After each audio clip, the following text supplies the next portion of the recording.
अनिल पगब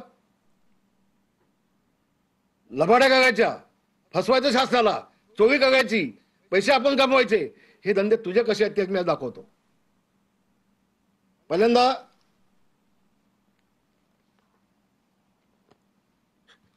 विले पावले प्रेमनगर एसआयची योजना चालू आहे, झाली नाही अजून.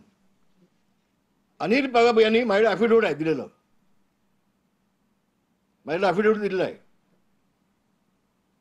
अनिल पगब यांनी 8,000 मराठी माणसांना शाखेत बसून दम देऊन तुम्ही तुमची घर खाली करून घ्या, तुम्हाला सगळ्यांना मी फ्लॅट देईन, हे स्वतः संजय कदम आणि अनिल पगब दोघांनी आश्वासन दिली. स्वतः माझे फोटो आहेत. ज्यावेळेला याचं उद्घाटन झालं, भूमिपूजन झालं, त्यामध्ये देखील अनिल पगब आहेत व्यासपीठावरती, तर माझ्याकडे फोटो आहेत.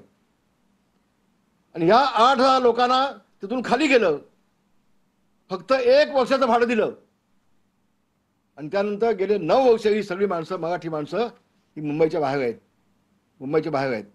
हा नगाधम अनिल पगब पैसे खाण्यासाठी बिल्डरांचं पाय चाटतो, हा चाटू, हा नगाधम, हा नीच, हा भाडखाव. कोणाला तू म्हणतोयस? आणि याच्यामध्ये हे ॲफिडेव्हिट मला दिलेली आहे, प्रतिज्ञापत्र दिलेलं आहे. त्यामध्ये त्यांनी म्हटलं आहे, संजय कदम अनिल पगब यांनी प्रेमनगरच्या प्रोजेक्टमधून भरपूर कोट्यावधी रुपयाचे कमावले. मी व माझ्यासारखे अनेक लोक देशोधडीला. आमचा बिल्डर सहाना ग्रुपचा मालक सुधाकर शेट्टी यांनी अनिल पगब याला 2 मर्सिडीज दिले आहेत.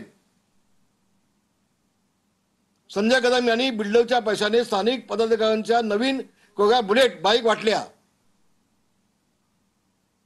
वरील सर्व प्रकारची सखोल चौकशी व्हावी अशी त्यांची मागणी आहे. हे तर तुम्ही वाटल्यास एक घ्या, थोड्या वेळासाठी फोटो काढून घ्या, वाचून घ्या. हे माझं म्हणणं नाही, हे तिथल्या रहिवाशांनी ॲफिडेव्हिट दिलेलं आहे. अशी अनेक ॲफिडेव्हिट माझ्याकडे आहेत अनिल पगबची, अनेक आहेत. आणि हा मराठी माणसाच्या टाळूचं लोणी खातो. बिल्डर काढून गाड्या घेतो, 2-2 गाड्या घेतो. कुठली गाडी आहे? मर्सिडीज गाडी, 2 मर्सिडीज गाड्या घेतल्या, त्यातले काळ्या रंगाचे आणि कुठल्या कलरचे आहे. आणि हा माझ्यावरती बोलतो. याची अवकात आहे का? याची अवकात आहे माझ्यावरती बोलायची?